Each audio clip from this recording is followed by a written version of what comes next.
Hi,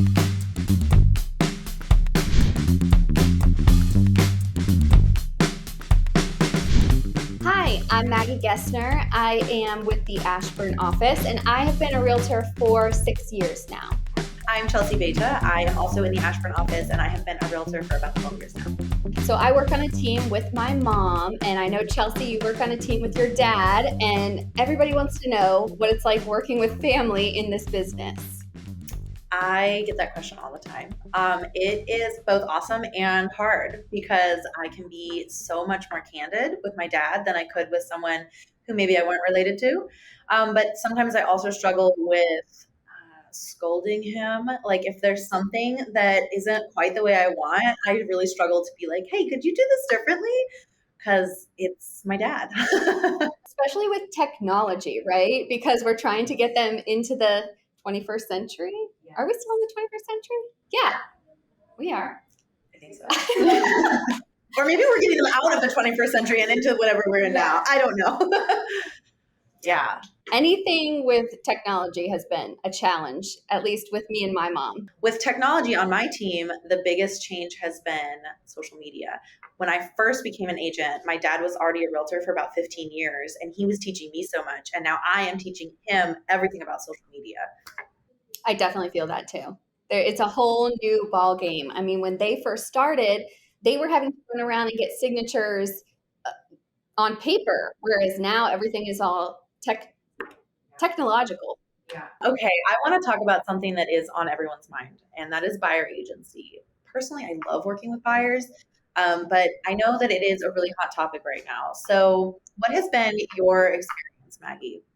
You know, I was thinking that it was going to be a lot more difficult, and maybe we haven't gotten to those hurdles yet, but at least with the buyers that I have been working with currently, it was easy to explain it to them because we had already gone through it in a buyer consult. So they already knew about the buyer broker agreement. We already discussed what it looked like to work with me and the fees involved.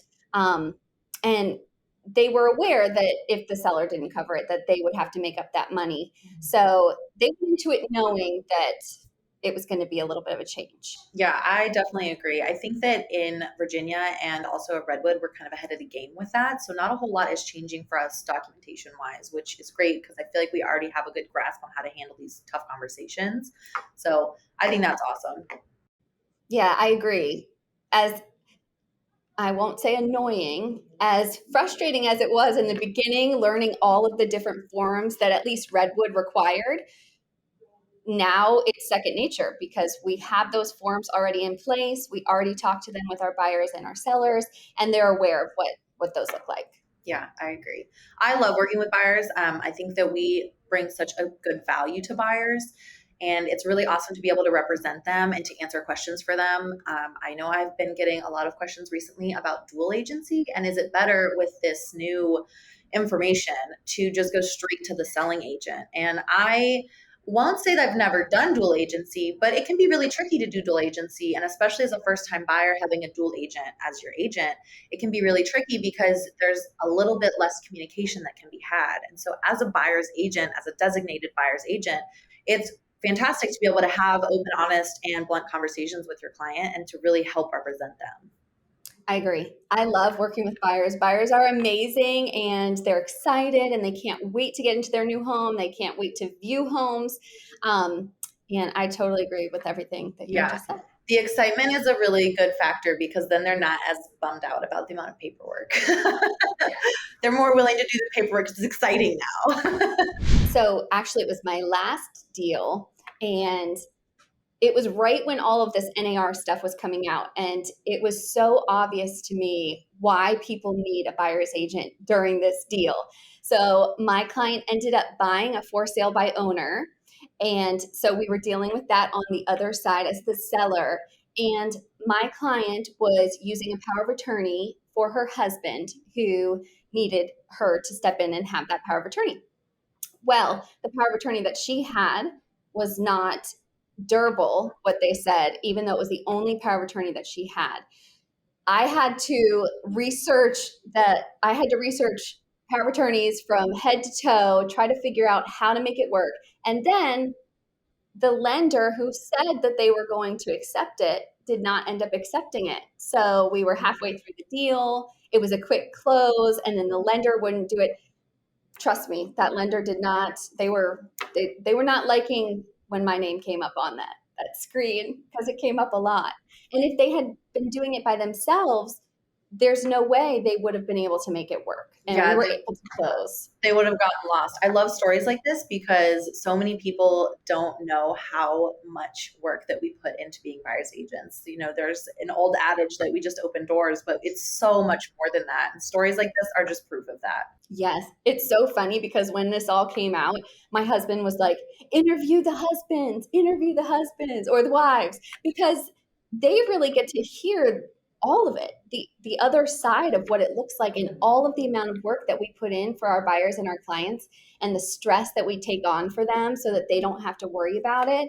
And we try to make it as magical as possible. We do our best, but honestly, I think that having a buyer's agent is the best way to go. With a typical buyer, it's really hard to say an average amount of time you spend because some buyers are just really quick and you show them two houses and we write a really good competitive offer and then you go through that process. And some buyers need a little bit more time to find their dream home. And so I have spent sometimes you can spend months looking for the right house and sometimes even a year. But when you do finally find that house and you win the offer and you get to go to closing, it's just such a good feeling. But really, you can go up to a year. I mean, I would say what you said was right, about 6 months to a year to get them to close. Because honestly, as a first time home buyer, they're new to this experience. They've never done it before. And so it may take, what I tell my buyers is it may take 3 to 6 times in this market to get your offer through and for them to get in the right mindset of where they have to be to win the deal. And that takes a couple tries, unfortunately, especially around here. Chelsea, do you have any tips for winning offers in this market? It's so competitive and I'm always looking for new ideas. it is so competitive right now. And I think that back to what you said a second ago about getting people in the right mindset, it's really tough to do that sometimes because a lot of people think that the numbers are the only thing that matter. But in a really competitive market, it's not always just about the numbers. And sometimes you need to remove certain contingencies to have the best offer. Sometimes that means the home inspection or the appraisal. And sometimes it means a really quick closing. You might not have the highest dollar amount in your offer, but you might have a more competitive offer because you don't have any contingencies and you can close really quickly.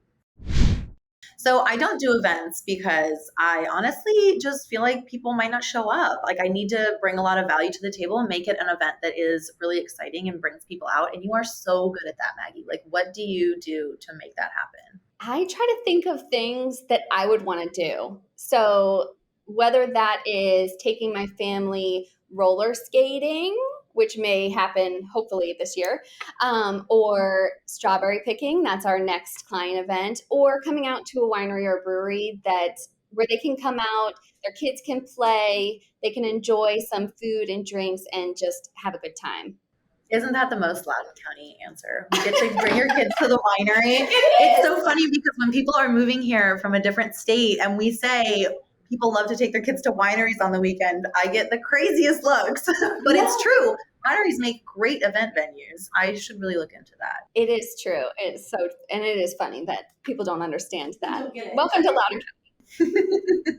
Yeah, my thing right now is I do kind of an at-home event. I kind of bring the event to them. So every year I do a gingerbread contest, and I get these big kits with a pre-built gingerbread house. They weren't pre-built in the beginning, and that was a challenge. I got a lot of entries of collapsed houses. Yeah. So I got pre-built houses, and it's a whole kit, and we drop them off to our clients, and we have them decorate them to their heart's content. And we get some really awesome entries every year. And then we make it a contest on social media and they can invite their friends and family to vote for their entries. And it's a lot of fun and we have great prizes. I love that idea. I love that idea because you're dropping something by to them, but then you're also engaging their friends and family, yes. And it's so fun. Yeah, it's super fun. We love it. And we get the best entries. Some of them are really detailed and artistic and some of them are just hilarious. I think my favorite one was a collapsed house, honestly. Yeah.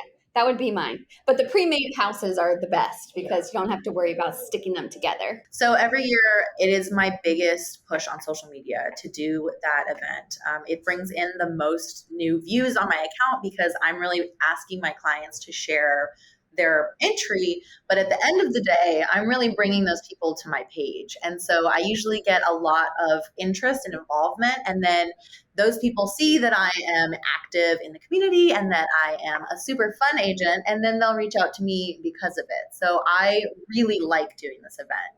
Do you feel that you get a lot of stuff through social media, Maggie? I do. I feel like in the last 2 years, I have seen an influx of people coming to my page for social media, and that's where I'm able to talk to people, and they're able to see what I'm like in real life. Yeah, I agree. I agree. Because so much about finding a good agent is personality matching. Like you could be an amazing agent, but if you don't match with the client very well, it just isn't going to go as smoothly as if you feel like you already know the person and you already know their personality. It's so funny on social media the way that we like perceive ourselves and we want other people to perceive us, and it's like we think we have this different image, but this is what we look like and like this is what I sound like, and it's like getting over that is so silly and hard. But once you're there, doing video I think is the biggest push right now on the internet. Video is like a gold mine. And I think that everyone should do video. And I even think I should do more video, but it is such a beneficial way to bring people to get new eyes on your accounts, on your business, and to make connections. I agree. Video all the way. Even if it's trying to be as authentic as possible, and even if that means I'm not dressed to the nines and I'm not selling sunset, that's not me. Yeah. I mean, who really is selling sunset? That's true. That's true. Oh gosh, just come on a tour with a buyer's agent. You'll see what it's like. It can be crazy out there. You're touring houses that people have not cleaned. People think they've cleaned, but they have not cleaned. There are no charcuterie boards pre-set up for you. There is no wine tasting on the back patio. It's a rather quick experience. You're kind of in looking at the space, seeing if it's livable for you, and then the next party is waiting. So you kind of have to get out. So it's not that glamorous, and we're not wearing 6-inch heels. It is just very different real life versus reality TV. Yeah. It would be nice if they would take real people and put them on a reality TV. Yes. Yes. You would see what it's like. Okay. Yeah. I loved getting to hang out with you today. Let's go grab our kids and go to the winery. Let's go.